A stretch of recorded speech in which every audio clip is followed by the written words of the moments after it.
금비로 따로 단산도 wenyanoi 남아로 년나이 아멘 눈연 등외도 쉰龙노 구로 템바 수당라도 젠텐몽노 자라도가 나냐노 와 중예다야도 예수 쉰龙노 구로 시로마 벨렘도아시네 수당야라디 또미두고 나냐노무와 예수 쉰龙노 to know ye say the love my soul sanga they we just say do yang say ba lo ka twen le man ya ya ba yesu shwin lo no chu nye da ya do yesu shwin lo no go to shi ro ma 벨렘도아시네 수정역라디 너드미두고 나냐노무와 예수쉬 멜로노 누구와장 노송니마 캔나비뼈 대성친과 너드미두 아네테 예수 쉰龙노 종예다야도 예수 쉰龙노 구로 시로마 벨렘도아시네 수다야라디 너미두고 나냐노무와 예수 쉰龙노ကောင်းမြတ်မုတ်နာကိမတောင်းတော်တပည့်တော်တို့ဤအဖကိုရောဤနာမတော်ယိုသိလင်းညခြင်းရှိပါစေသောကိုရောဤနိုင်ငံတော်သည်ရောက်ပါစေသောကောင်းမြတ်မုတ်နာကျွတ်တကယ်သို့ညီရှိပေါ်၌လဲကိုရောဤအလိုတော်သည်ပြည့်စုံပါစေသောနေစဉ်မပြည့်အလိုရှိအပ်သောအရာသာတို့ကိုတပည့်တော်တို့အားယနေ့၌ပင်ပေးသနာတော်မူပါတပည့်တော်တို့ကိုထိခိုက်ကျူးလွန်တော်သူတို့အားတပည့်တော်တို့ခွင့်လက်တကယ်သို့တပည့်တော်တို့ဤပညာကိုလည်းခွင့်လက်တော်မူပါ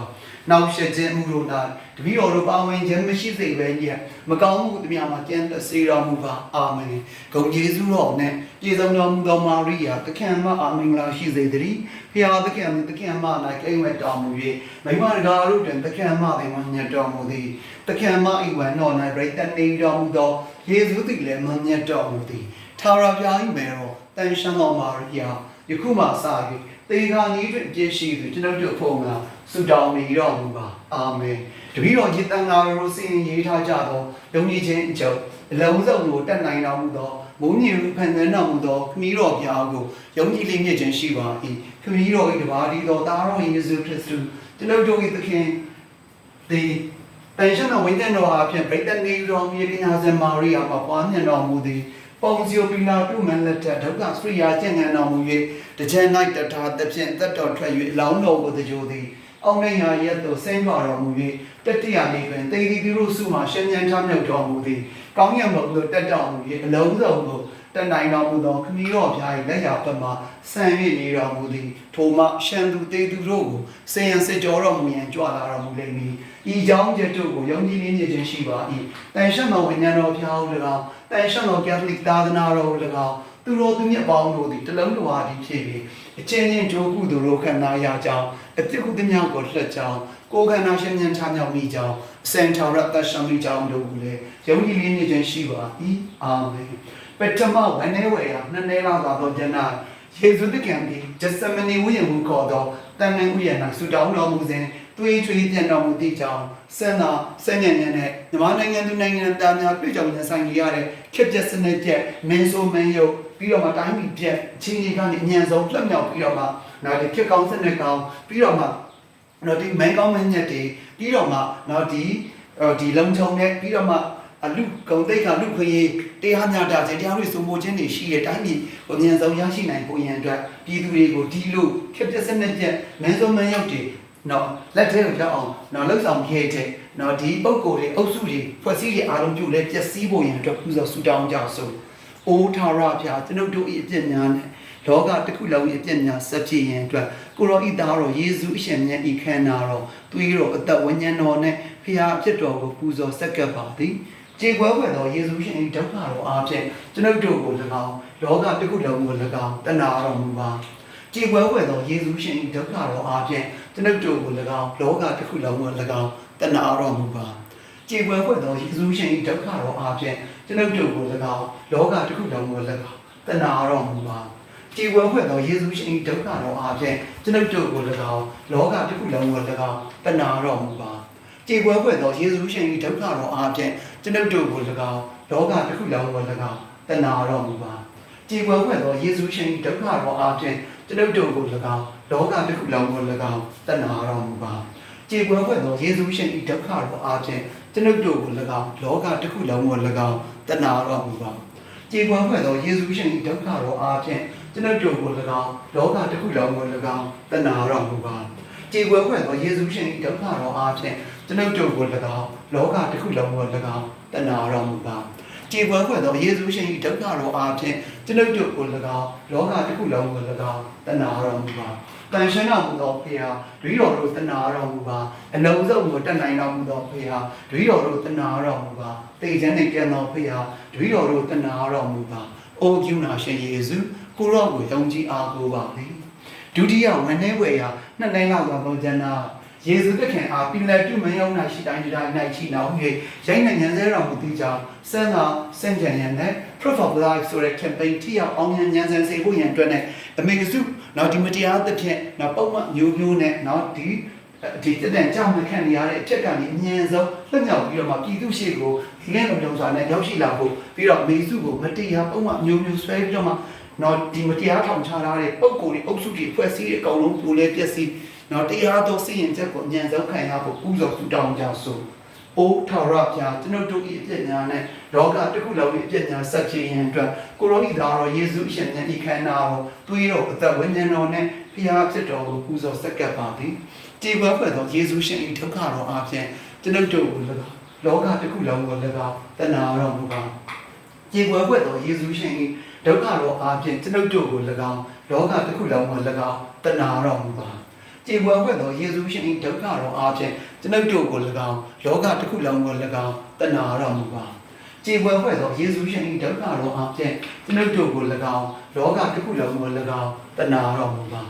ခြေဝဲွက်သောယေရှုရှင်၏ဒုက္ခတော်အားဖြင့်ကျွန်ုပ်တို့ကို၎င်းလောကတစ်ခုလုံးကို၎င်းတဏှာတော်မူပါခြေဝဲွက်သောယေရှုရှင်၏ဒုက္ခတော်အားဖြင့်ကျွန်ုပ်တို့ကို၎င်းလောကတစ်ခုလုံးကို၎င်းတဏှာတော်မူပါ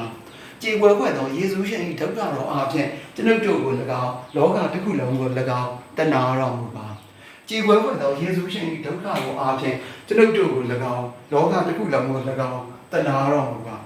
ခြေဝဲွက်သောယေရှုရှင်၏ဒုက္ခတော်အားဖြင့်ကျွန်ုပ်တို့ကို၎င်းလောကတစ်ခုလုံးကို၎င်းတဏှာတော်မူပါခြေဝဲွက်သောယေရှုရှင်၏ဒုက္ခတော်အားဖြင့်ကျွန်ုပ်တို့ကို၎င်းလောကတစ်ခုလုံးကို၎င်းတဏှာတော်မူပါတန်ရှင်းတော်မူသောဖရာတပည့်တော်တို့တဏှာတော်မူပါအလုံးစုံကိုတတ်နိုင်တော်မူသောဖရာတပည့်တော်တို့တဏှာတော်မူပါတေခြင်းနှင့်ကင်းသောဖရာတပည့်တော်တို့တဏှာတော်မူပါအိုကျူနာရှင်ယေရှုကိုရောကိုယုံကြည်အားကိုးပါသည် Jesus remember me when you come into your kingdom Jesus remember me when you come into your kingdom Jesus remember me when you come into your kingdom Jesus remember me when you come into your kingdom တတိယဝန်내ဝေရနှစ်နိုင်လောက်သောဇဏ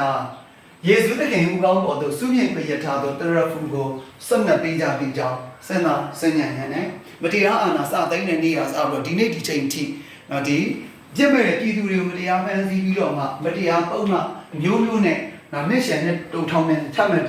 ခန္ဓာရဲ့ပြည်သူတွေအားလုံးအញ្ញံဆုံးလွတ်မြောက်ဖို့ရန်အတွက်ပြီးတော့မှပြည်သူတွေကိုမတရားနော်ဒီပြတ်မှုပြတ်တမ်းတွေနဲ့ဒီချမှတ်တဲ့ဒီအုပ်စုတွေအဖွဲ့အစည်းတွေလူပုဂ္ဂိုလ်တွေအကုန်လုံးကိုပြည်သူတွေရဲ့တရားတော်စီရင်ချက်နဲ့အတူပြတ်မှုပြတ်တမ်းနဲ့အတူနော်ဒီနှစ်ရှည်ထောင်နဲ့ချမှတ်နိုင်ဖို့ပူဇော်ဆုတောင်းကြဆိုအိုးထော်ရဖျားကျွန်တော်တို့ရဲ့ပြညာနဲ့လောကတစ်ခုလုံးကြီးပြညာဆက်ဖြစ်ရန်အတွက်ကိုရောဤသားတော်ယေရှုရှင်မြတ်ဤခန္ဓာတော်သွေးတော်အသက်ဝိညာဉ်တော်နဲ့ဖျားပြတ်တော်ကိုပူဇော်ဆက်ကပ်ပါလေကြေကွယ်ဖွင့်သောယေရှုရှင်ဒုက္ခတော်အားဖြင့်ကျွန်ုပ်တို့ကို၎င်းလောကတစ်ခုလုံးကို၎င်းတနာတော်မူပါ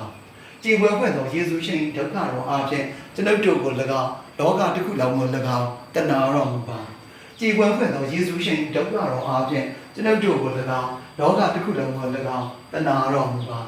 ကြေကွယ်ဖွင့်သောယေရှုရှင်ဒုက္ခတော်အားဖြင့်ကျွန်ုပ်တို့ကို၎င်းလောကတစ်ခုလုံးကို၎င်းတနာတော်မူပါကြေကွယ်ဖွင့်သောယေရှုရှင်ဒုက္ခတော်အားဖြင့်ကျွန်ုပ်တို့ကို၎င်းလောကတစ်ခုလုံးကို၎င်းတနာတော်မူပါကြေကွယ်ဖွင့်သောယေရှုရှင်ဒုက္ခတော်အားဖြင့်ကျွန်ုပ်တို့ကို၎င်းလောကတစ်ခုလုံးကို၎င်းတနာတော်မူပါကြေကွယ်ဖွင့်သောယေရှုရှင်ဒုက္ခတော်အားဖြင့်ကျွန်ုပ်တို့ကို၎င်းလောကတစ်ခုလုံးကို၎င်းတနာတော်မူပါကြေကွယ်ဖွင့်သောယေရှုရှင်ဒုက္ခတော်အားဖြင့်ကျွန်ုပ်တို့ကို၎င်းလောကတစ်ခုလုံးကို၎င်းတနာတော်မူပါကြေကွယ်ဖွင့်သောယေရှုရှင်ဒုက္ခတော်အားဖြင့်ကျွန်ုပ်တို့ကို၎င်းလောကတစ်ခုလုံးကို၎င်းတနာတော်မူပါကြေကွယ်ဖွင့်သောယေရှုရှင်ဒုက္ခတော်အားဖြင့်ကျွန်ုပ်တို့ကို၎င်းလောကတစ်ခုလုံးကို၎င်းတနာတော်မူပါတန်ရှင်းတော်မူသောဘုရားတပည့်တော်တို့တနာတော်မူပါအလုံးစုံကိုတတ်နိုင်တော်မူသောဘုရားတပည့်တော်တို့တနာတော်မူပါတေခြင်းနှင့်ကဲသောဘုရားတပည့်တော်တို့တနာတော်မူပါအိုမြူနာရှင်ယေရှုကိုရောကိုယုံကြည်အားကိုးပါသည်စရုပ်ထဝနေဝေယနှစ်လဲလောက်သောဇနာယေရှုသခင်သည်လေးလံလာသောဝါကတိုင်တော်တန်းရမတ်ဆောက်လာသည့်ကာဝရီတောင်ပေါ်သို့တက်ကြွတော်မူသည့်ကြောင့်ဆဲနာဆဲညံ့ညံ့နဲ့နောက်ဒီတော်လိုင်းရေးကားနိုင်တော်ကြီးကိုမတရားအာဏာစသိမ့်တဲ့နေရာစာပြီးဒီနေ့ဒီချိန်ထိနောက်ဒီခံယူချက်ယုံကြည်ချက်ယက်တီချက်မှန်ကန်စွာနဲ့နောက်လုံးဝဝေဝါးသွားခြင်းလုံးဝနော်ဒီတော့ဆုံးသွားခြင်းမရှိဘဲနဲ့ဆက်လက်ပြီးတော့မှနော်ညီညွတ်စွာနဲ့ထမ်းဖို့နေကြတဲ့ပြည်သူတွေအားလုံးရဲ့ညီညွတ်မှုနဲ့အတူနော်သတ်မှတ်ထားတဲ့တော်လိုင်းရေးကာဝရီတောင်ပေါ်ရောက်တည်ပိုးပြီးတော့မှစိုက်ထူပြီးနော်ဒီနိုင်ငံတော်လှန်ရေးရှင်မြန်ထမြောက်ခြင်းပါစကာပွဲတော်ကျင်းပနိုင်ဖို့ပြီးတော့မှတရားသောစစ်ပွဲကိုဆင်နွှဲနေကြတဲ့နော်ဒီပြည်သူကိုမျက်နှာပူတဲ့တိုင်းသားလက်နက်ကိုင်တွေစီညာပြီးတော့ပြည်သူကဝေးရဲပုံများအားလုံးရဲ့စစ်စင်ရေးတွေနော်ဒီထိရောက်အောင်မြန်မြန်ဆန်စီဖို့ဘေးကင်းလုံခြုံစေဖို့ရန်အတွက်ဥသောဆုတောင်းကြဆိုအိုးထောင်တော်ပြကျွန်ုပ်တို့၏အပြည့်များနဲ့လောကတစ်ခုလုံး၏အပြည့်များစัจကြည်ရန်အတွက်ကိုရောဤသားတော်ယေရှုရှင်မြတ်ဤခန္ဓာတော်သွေးတော်အသက်ဝိညာဉ်တော်နဲ့ဖျားဖြစ်တော်ကိုပူဇော်ဆက်ကပ်ပါသည်ကြေကွယ်ဖွင့်သောယေရှုရှင်ဒုက္ခတော်အားဖြင့်ကျွန်ုပ်တို့ကို၎င်းလောကတစ်ခုလုံးကို၎င်းတနာတော်မူပါကြေကွယ်ဖွင့်သောယေရှုရှင်ဒုက္ခတော်အားဖြင့်ကျွန်ုပ်တို့ကို၎င်းလောကတစ်ခုလုံးကို၎င်းတနာတော်မူပါကြေကွယ်ဖွင့်သောယေရှုရှင်ဒုက္ခတော်အားဖြင့်ကျွန်ုပ်တို့ကို၎င်းလောကတစ်ခုလုံးကို၎င်းတနာတော်မူပါကြေကွယ်ဖွင့်သောယေရှုရှင်ဒုက္ခတော်အားဖြင့်ကျွန်ုပ်တို့ကို၎င်းလောကတစ်ခုလုံးကို၎င်းတနာတော်မူပါကြေကွယ်ဖွင့်သောယေရှုရှင်ဒုက္ခတော်အားဖြင့်ကျွန်ုပ်တို့ကို၎င်းလောကတစ်ခုလုံးကို၎င်းတနာတော်မူပါကြေကွယ်ဖွင့်သောယေရှုရှင်ဒုက္ခတော်အားဖြင့်ကျွန်ုပ်တို့ကို၎င်းလောကတစ်ခုလုံးကို၎င်းတနာတော်မူပါကြေကွယ်ဖွင့်သောယေရှုရှင်ဒုက္ခတော်အားဖြင့်ကျွန်ုပ်တို့ကို၎င်းလောကတစ်ခုလုံးကို၎င်းတနာတော်မူပါကြေကွယ်ဖွင့်သောယေရှုရှင်ဒုက္ခတော်အားဖြင့်ကျွန်ုပ်တို့ကို၎င်းလောကတစ်ခုလုံးကို၎င်းတနာတော်မူပါကြေကွယ်ဖွင့်သောယေရှုရှင်ဒုက္ခတော်အားဖြင့်ကျွန်ုပ်တို့ကို၎င်းလောကတစ်ခုလုံးကို၎င်းတနာတော်မူပါကြေကွယ်ဖွင့်သောယေရှုရှင်ဒုက္ခတော်အားဖြင့်ကျွန်ုပ်တို့ကို၎င်းလောကတစ်ခုလုံးကို၎င်းတနာတော်မူပါတန်ရှင်းတော်မူသောဖရာတပည့်တော်တို့တနာတော်မူပါအလုံးစုံကိုတတ်နိုင်တော်မူသောဖရာတပည့်တော်တို့တနာတော်မူပါတေခြင်းနှင့်ကံတော်ဖရာတပည့်တော်တို့တနာတော်မူပါအိုပြုနာရှင်ယေရှုကိုရောကိုယုံကြည်အားကိုးပါသည်ကျန်သမဝနေဝေအရာနည်းနည်းလောက်သွားတော့ကျန်တာယေရှုသခင်သည်ဂေါဂေါသဥကောင်းရိုးခွန်ရက်ခွန်ရက်မိရသောတောင်တော်ပေါ်၌ယောဂတတကောင်းဆုံးတော်မူသည့်ကြောင့်စင်သာဆင်ញံ့ခြင်းနဲ့အပြစ်မဲ့ပြည်သူတွေနဲ့အတူနောက်ပြည်သူကာဝေးရဲဘော်တွေကိုနောက်ရဲဘော်တွေအားလုံးဒီအကျမ်းမဲ့ဖက်စစ်စမိတ်ဆိုင်ရဲ့လေချောင်းကနေပြီးတော့မှရက်ဆက်ရုံမှာဆိုတာပြစ်ခတ်တိုက်ပြစ်ခတ်တက်ချက်ခံနေရတဲ့ဒီအဖြစ်ဆိုးကနေလုံးဝလုံးကြုံသွားစီဖို့ရန်အတွက်ပြီးတော့မှအကျမ်းမဲ့ဖက်စစ်စမိတ်ဆိုင်ရဲ့လေချောင်းရန်နောက်လုံးဝပြုတ်လဲပျက်စီးဖို့ရန်အတွက်ပြီးတော့မှပြည်သူတွေကိုဒီလိုရက်ဆက်ရုံမှာဆိုတာနဲ့နောက်ဒီပြစ် ပြက်ခတ်တက်ပြက်နေတဲ့เนาะဒီအုပ်စုတွေအားလုံးသူတို့ရဲ့သားသမီးငင်းညက်ထီဟလာเนาะဒီလူလုံးမလားเนาะပြက်တုံးကြဖို့ပူဇော်ဆုတောင်းကြဆိုအိုးထာဝရဘုရားကျွန်ုပ်တို့ဤအကျင့်များနဲ့လောကတစ်ခုလုံးရဲ့အကျင့်များဆက်ဖြစ်ရင်အတွက်ကိုရောဤသားတော်ယေရှုရှင်ရဲ့ဤခန္ဓာတော်သွေးတော်ဝိညာဉ်တော်နဲ့ဖျားဖြစ်တော်ကိုပူဇော်ဆက်ကပ်ပါပြီကြည်ွယ်ဖွယ်သောယေရှုရှင်၏ဒုက္ခတော်အားဖြင့်ကျွန်ုပ်တို့ကို၎င်းလောကတစ်ခုလုံးကို၎င်းတဏှာတော်မူပါကြည်ွယ်ဖွယ်သောယေရှုရှင်၏ဒုက္ခတော်အားဖြင့်ကျွန်ုပ်တို့ကို၎င်းလောကတစ်ခုလုံးကို၎င်းတဏှာတော်မူပါကြည်ွယ်ဖွယ်သောယေရှုရှင်၏ဒုက္ခတော်အားဖြင့်ကျွန်ုပ်တို့ကို၎င်းလောကတစ်ခုလုံးကို၎င်းတဏှာတော်မူပါကြည်ွယ်ဖွယ်သောယေရှုရှင်၏ဒုက္ခတော်အားဖြင့်ကျွန်ုပ်တို့ကို၎င်းလောကတစ်ခုလုံးကို၎င်းတဏှာတော်မူပါ